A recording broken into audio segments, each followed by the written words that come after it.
Good evening.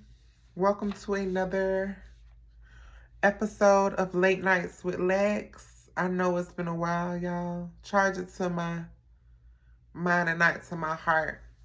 I done had a lot of stuff going on. Just been living life, so please forgive me. I know it's been a while since we've talked, since I've been here. I hope everyone is doing well.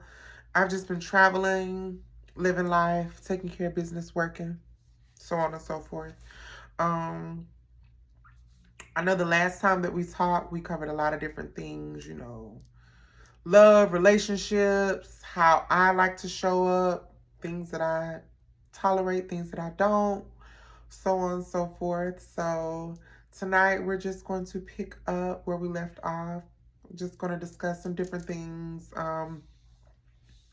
self-care, what it looks like to be strong, what it means to me to be viewed as being strong, um, what's next for me, things like that. Just basic things. We're just gonna pick up and just catch up on some things. Like I said, I hope everyone is doing well. Life is treating everyone kind again. This is a safe space. So if you choose to like or leave a comment, please share, subscribe, like, comment, drop questions, what have you. My hair looks really black on this camera, which is good, but so we're gonna start off, I guess, with self-care, which I'm a big advocate for, which is what I've been spending a lot of time doing these last couple of months. For everyone, self-care can look different. So my self-care doesn't necessarily have to be what your self-care looks like or what other people's self-care looks like. Self-care for me is doing things that contribute to my healing, doing things that contribute to my happiness, to my mental health. For me, self-care, a lot of things could be giving myself a facial, going and getting a pedicure, fixing myself a favorite meal, dish. It all depends. Lately, my self-care has been just pouring into me, doing things that I enjoy, like traveling, loving on the people that love me, treating myself to things, saving, planning. Those are all forms of self-care. Uh, I practice self-care every day. Self-care for me is greasing myself down with coconut oil, with all kind of moisturizers, putting on new lip balms, lip masks, doing a foot mask, washing my hair, conditioning it. When I look good, I feel good. That's a part of self-care for me. I feel like it's important. Affirmation, self-care. Me and a close friend of mine were talking earlier. Y'all, excuse me, my sinuses been messing with me, so if I sound congested or like this, it's because one of my nostrils is weird and my sinuses and allergies have been kicking my butt. So me and one of my close friends were just talking, and I was telling her a part of my self-care is I make it a point to look in the mirror very often, like every day, to tell myself I love you.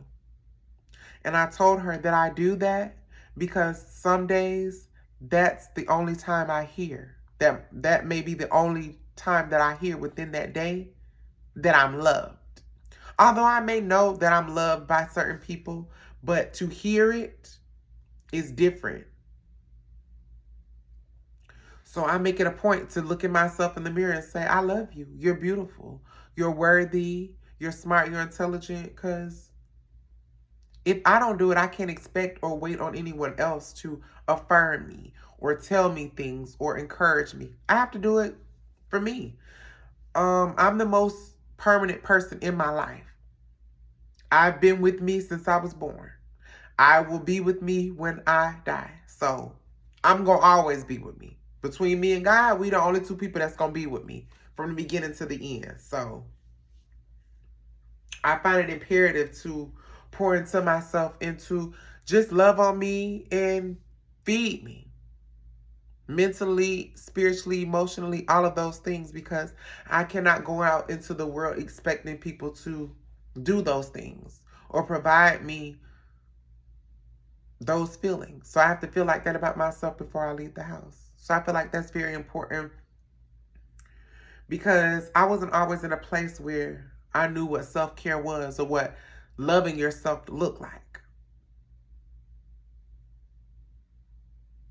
Years ago, what I thought loving myself looked like is completely different than what I think loving myself looks like today. And that's a part of growth. I'm dedicated to the work. I'm dedicated to being a better bitch. Every day I wake up, I'm dedicated to being a better me. Not for anyone else, but for me. Because before I can be anything to anyone else, a good daughter, good sister, good friend, good lover, I have to be the best for me. And don't nobody come before me. So that's just me. A lot of people that meet me are like, oh, you're so strong and you're so confident and so all of these things. Yes, I appreciate that, but I haven't always been that way. And I don't really like to be told I'm strong, because I'm not strong because I want to be. I'm strong because I've had to be. All of my life, I've had to be strong. I've had to protect myself. I've had to create a space for me to feel safe, to feel loved, celebrated, wanted, desired, all of those things. So when people perceive me as, oh, such a strong person, I have to be strong. In the times that I'm not strong, I can't broadcast that. Not that I necessarily have to hide it, but it's not something that I get the opportunity to broadcast, because as a Black woman of trans experience, there aren't many spaces for me to show up vulnerable, to show up broken, to show up hurt. Because at the end of the day, nobody gives a fuck. The reality is nobody really cares. So that's for me to deal with. I can't really control anyone else. So doesn't take away from being strong. I feel like I have been strong in certain situations because I have to be. And that's not always a good feeling, because sometimes you want to feel weak. Excuse me. You want to have a vulnerable moment. You want to be able to cry and, be catered to and have someone cater to your feelings. But not everyone is given that opportunity or has that luxury. And unfortunately, I haven't had that luxury as often as I would have liked to. So it's caused me to show up and be a strong individual, or show up and be perceived as a person that has it all together, or has it figured out, or doesn't care about a bunch of things. And that's not always necessarily true. I just have learned to control what I'll allow to take up space in my life. If it doesn't contribute to my growth, my happiness, a lesson, that I can. Now, everything isn't going to always be sweet and happy. There are some things that I go through that I have to endure that are heartbreaking, that are disappointing, but I still take them with a grain of salt, because I know deep down there's some level of lesson in it. There's somewhere where it could be a lot worse. So I always try to be gracious in any situation, whether it be good or bad, because I always look at things could be a lot worse. And I know that I'm extremely, extremely blessed and lucky to be able to live the life that I live and to be able to get on platforms such as this and be able to speak so highly of an experience that for others is not. There are some people that have lost their lives for simply trying to do what I do so easily, which is live and love myself. So I never for a second take for granted that I am blessed to be able to be in a headspace that allows me to wake up every day and be happy, to wake up every day and be healthy, to wake up every day and have things to look forward to and people to love and love me in return. So I always remain thankful over anything. I'm always thankful and gracious for the things that I have, because it could definitely be a lot different. And when you get of a certain age, you learn, like, it's not about what you don't have, it's about what you have and how far you've come. So just a little gem for y'all, just a little gem for y'all. And it, again, that just comes back to loving you. I love me. I love me without a doubt. Like, from the bottom to the top, I love me. And it's been a process. I haven't always loved myself the way that I should be loved. I know there was a point in time where I thought I loved myself.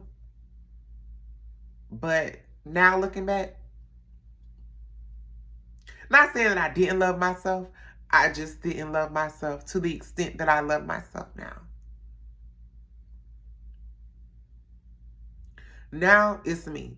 I'm not going to contribute or do anything that's going to hinder my growth. Mentally, emotionally, physically, any of that. I'm not. I can't.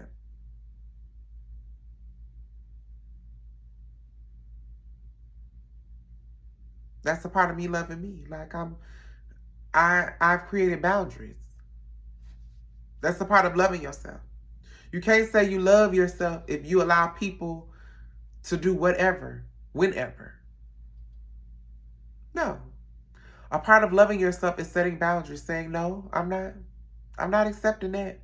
No, I'm not taking that. Nope, I'm not doing this. Nope, I'm not going there. That's loving yourself. It takes a lot to love yourself and choose you, because so many times I used to put myself in situations or go around certain people for the sake of making everyone else happy or satisfying other people's wants and their needs for me or my presence. Now,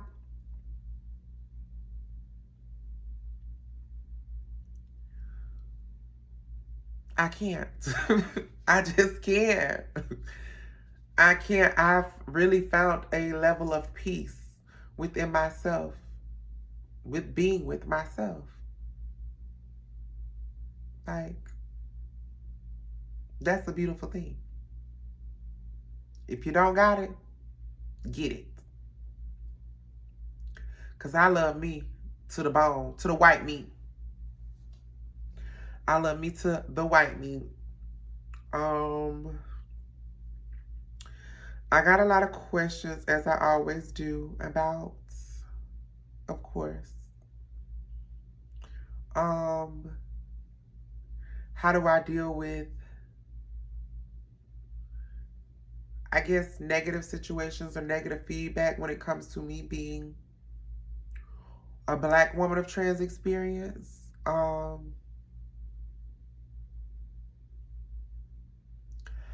I don't really deal with direct issues when it comes to me being, I'm sorry, y'all. Y'all know I usually be in the bed by this time, but I don't usually deal with direct issues when it comes to me being a Black woman of trans experience. All of it is usually not directed at me. A lot of it is like social media. But in my day-to-day life, not that it's saying it doesn't exist, but I kind of don't engage, or I really don't hang out a lot. So when I do go places, a lot of people are like, why have I never seen you? Or why have I never met you before? Because I be in the house, baby. That's why. But I know it is. I know how people view women of my experience. So I'm not completely oblivious, but I don't deal with anything directly when it comes to that. The most I may deal with on a regular basis is people feeling the need to try to volunteer my information to other people. For example,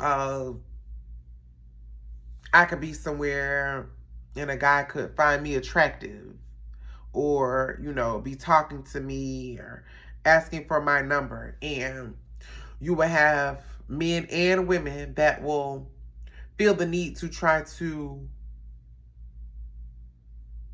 out me, or try to, I guess, tell the person, like, hey, I think that might be a trans woman, or I think that might be, that type of thing. But it's never directly to me or to my face. It's always like some, hey, let me, that type of stuff. So although I know it exists, that's not something that I deal with directly, because people usually don't say things with their chest. They don't usually stand on what they say. So it's hard for me to kind of like hold a person accountable or even care, because I'm secure who I am. So what someone else thinks they may or may not know about me doesn't really affect me. Although I wish people didn't do stuff like that, because I feel like it's very, it can be dangerous. It also is very ignorant and childish, I believe. I don't know if people feel like they're saving someone, but like I've said for years, since I was young, you telling somebody that I used to be trans or that I'm trans is only going to change the way that they show their attraction towards me. If you're attracted to me, you're attracted. So whether I said I'm an ex-con or ex-murderer, it may make me less attractive, but initially you were attracted to me. You can't change that. It's too late. That's how that used to be like a little joke of mine back in the day. Like, if I met a guy, he liked me, he didn't know, and I told him, hey, I used to be trans or something.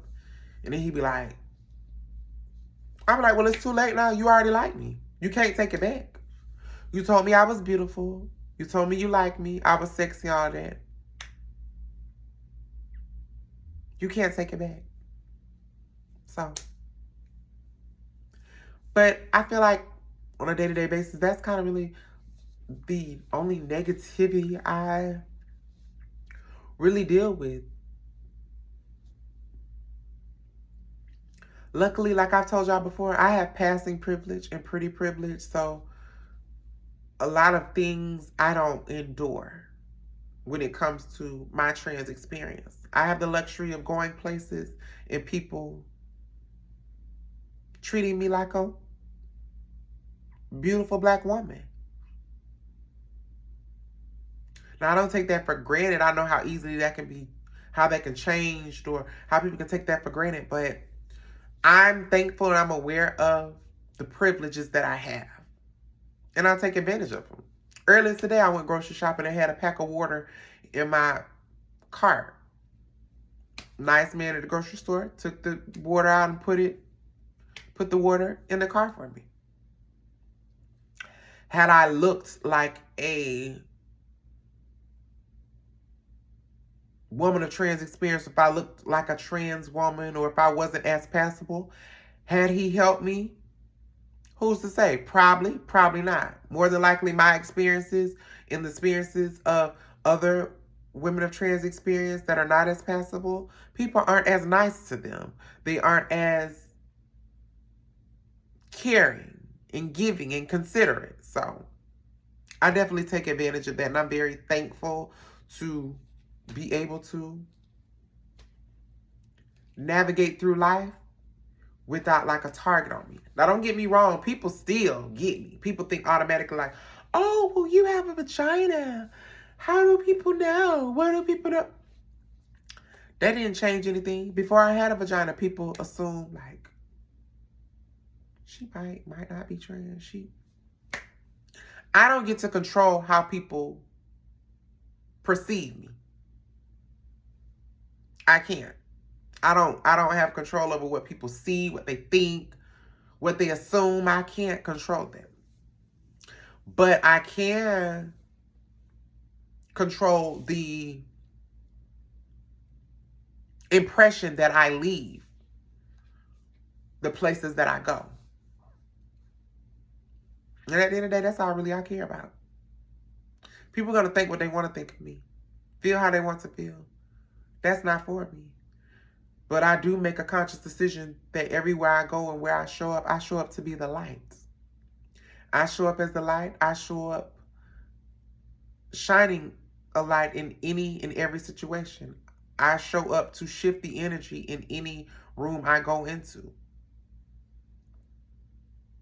That's not good enough for you, then hey.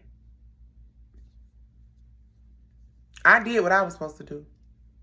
I spread love, awareness, and I make motherfuckers laugh. So, works for me. I don't have to be liked by everybody. I don't have to be lusted after, desired by everybody. Not at all. I just look to be understood and to be seen.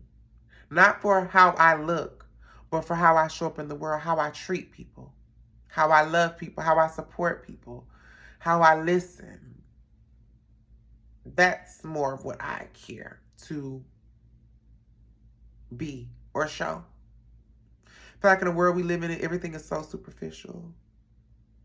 It's like a part of me being single. I tell people, a lot of people like, I'm very deep.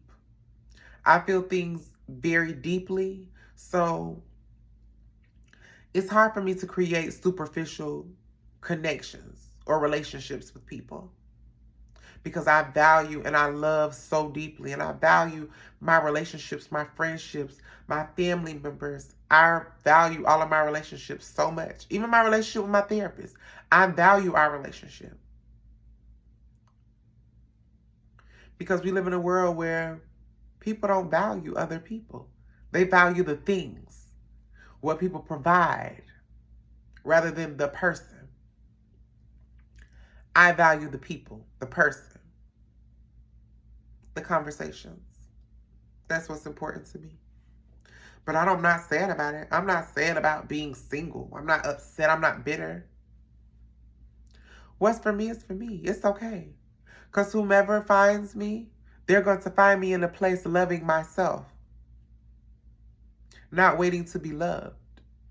And based off of the way that I love me, they're going to want me to love them. Because once you see how I love me, you're going to be like, if this is how she treats herself, I want some of it. Because if she treats herself like that, I know she going to treat me. If she treats me a fraction of as good as she treats herself, that's good enough for me. And vice versa. I want to be able to look at a man in the way that he loves himself, be admirable, makes me want to be loved by him based off of how he loves himself. Because self-love says a lot about a person. You can't convince me you love me, you want to be with me, you never been to the dentist.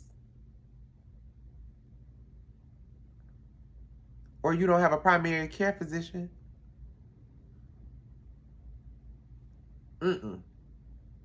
I need you to love you wholeheartedly. Because if you don't love you, how the hell you going to love me?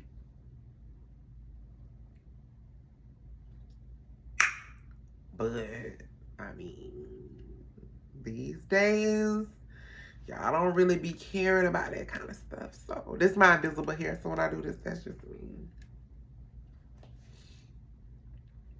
But I love me. And a part of me loving me is doing the things that I love, loving people, spending time with people, sharing memories with people, all of that good stuff. So,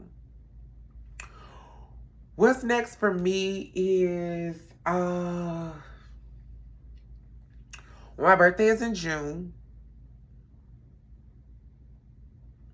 So I'm looking to, like, plan, like, a birthday get together for myself and all my family and my friends and stuff. I'm going to invite everyone to come and visit me and just have like a weekend of like fun, food, drinks, good times, all that good stuff. I recently got approved for a surgical procedure.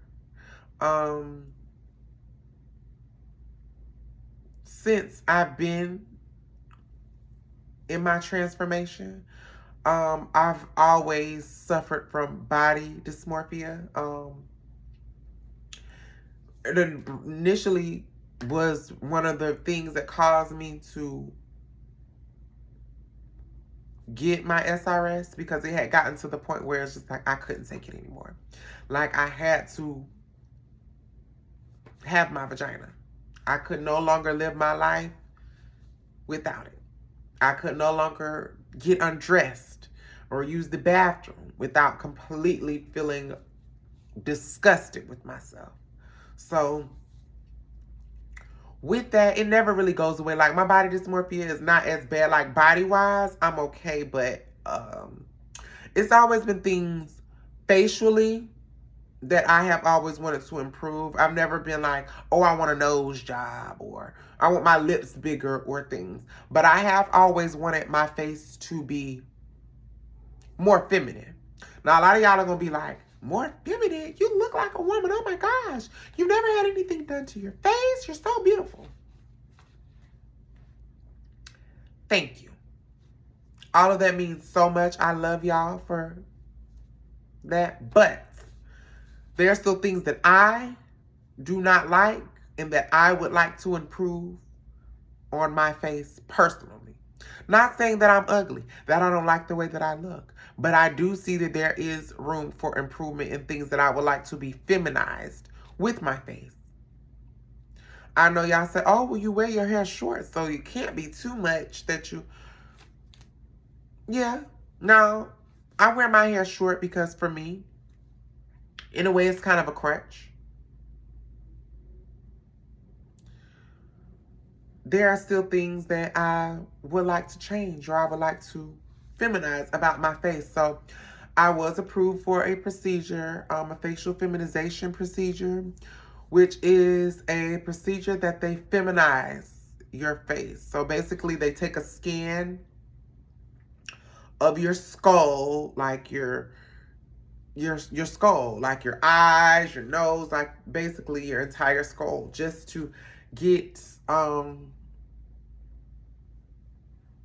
I guess, like an idea for your bone structure and how your face is set up. And then they take that and they feminize it. They like reduce certain things, like, you know, women's jawlines are more narrow. Their chins are different. Their cheeks, their eyebrow, their brow bones, their foreheads, everything is set up a little bit different. So after looking into the procedure, I did apply to have it done. And now that I've been approved, I have been very, very anxious, because with anything, with any surgery, I know that it's irreversible. I've been getting like irreversible surgeries for a long time now. So it's always the anxiety of, you know, for me, it's always the healing. Like, how am I going to feel when I wake up? What does the healing process look like? Because getting my vagina, I didn't know what the healing process was going to look like. I know what it feels like, what it felt like, but it was nothing that I could have prepared myself for. You don't know. So that's really all I'm really like anxious about. I'm really more anxious of like, what is it going to feel like? What am I going to be like? How am I going to recover? And stuff like that. But overall, I'm excited because I feel like it will be unlocking another level for me when it comes to confidence. I feel like there are certain things that I shy away from and that I don't necessarily participate in or do because of certain insecurities regarding or surrounding my face. Not thinking that I'm ugly or that I am comparing myself to other people, but as a woman, there are certain things that you just like or don't like or would like to change or like to be different. It's just, and I'm excited about being able or having the opportunity to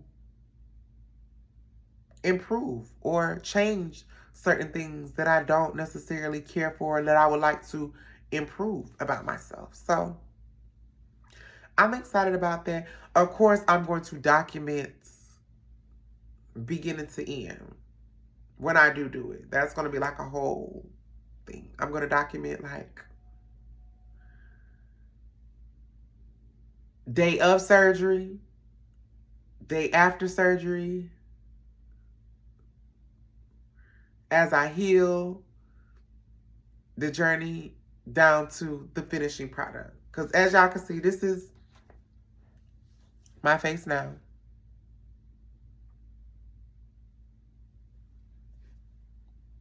I mean, of course, y'all would probably say, oh, you look fine. There's nothing wrong with you. Yeah, I mean, but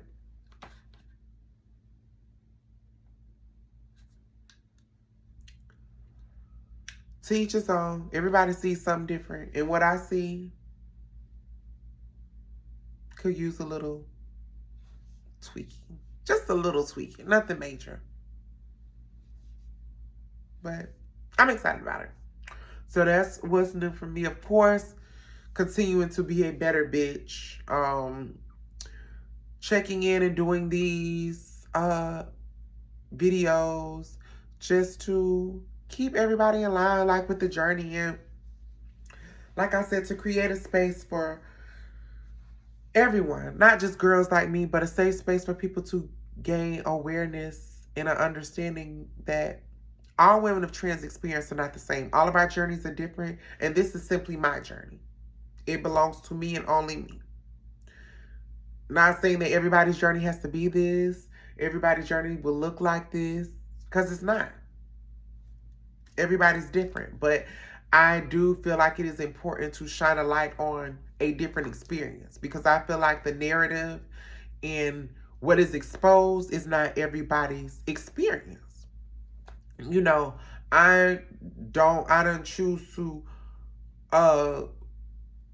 grab everybody's attention by outing a rapper or a NFL player or a celebrity by putting them on Front Street for dealing with me, or that's not how I wanted my attention. I didn't want to gain attention from going viral for something online. I'm a firm believer that all attention is not good attention. So I'm very mindful of the attention that I bring to myself. The attention that I bring to myself and the attention that I put myself in front of is always going to be from a positive place, from a healing place. Now, not saying that I won't get on somebody's ass on any of these apps. I will. But it's going to be from a good place. Because I come from a good place. Me correcting you and me cussing you out, it's going to still come from a good place.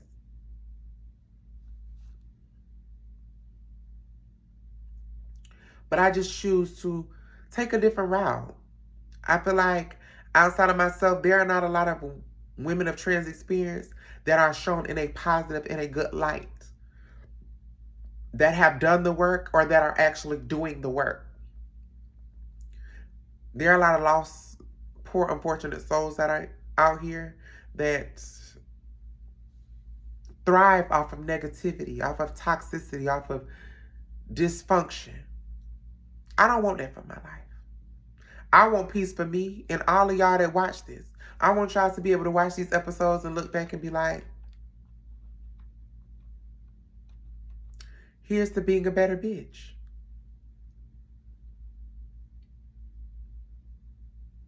And I'm dedicated to that. So that's just where we at with it. I am going to continue, like I said, to do this. I know this is probably like a little somber because, like I told you, I don't want every episode to be about rah, rah, rah, and it's the trans community against everybody, and because that's not what my life entails. That's not what it's about. That's not the space that I want to create. Although there are a lot of adversities I have to overcome. We, as Black people, we as Black trans women have to overcome, but that is not the beginning and the end. Not for me. There's so much in between just me being trans. Outside of me being trans, I'm a Black woman who works a full-time job and provides for herself and is thriving and is loving and is healthy and goes to her dentist appointment. I just went to a dentist appointment, had my teeth cleaned. Who goes to her primary care, just went and got my labs and stuff done and got my blood drawn and all kind of stuff and STI testing and, all of that. I'm still a human being that just cooked me some chili and some cornbread for dinner. Who just went to my niece's skate party last weekend with a bunch of loud, screaming kids that can't skate. But I'm still human. I just happen to be a woman of trans experience. I'm still a daughter. I'm still a sister. I'm still an auntie. I'm still an employee. I'm still a neighbor. I'm still all of those things. I'm just doing it while being a woman of trans experience. And this is the light that I want to shine on Black women of trans experience. It's more to us than just how we identify. And just because you don't know that we're trans doesn't mean that we don't exist. So be mindful of how you treat people and how you show up in the world, because you never know when you're in the company of an angel. So that's that. Until next time, y'all. I love y'all. It is Sunday, April the 21st. 4/20 was yesterday. Today's the 21st. I hope y'all have a great week. I love y'all for real. Remember to tell yourself that you love you, or to look in the mirror and say, I love you, because no one's entitled to tell you that. Only you. You're the only person that's entitled or obligated to love you every day, good, bad, or indifferent. So be good to yourself. Love you. Don't take no shit. And love somebody else. A little bit goes a long way. So to consider somebody else is not always a bad thing.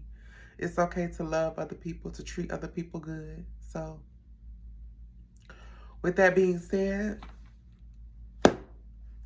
I'm going to bed.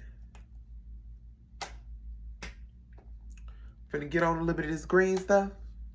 And until next time, friends, I love y'all. Don't forget to like, share, subscribe, tell a friend to tell a friend to tell a friend to tell a friend. That is this bitch with short hair. That's a woman of trans experience. And she be saying some real shit.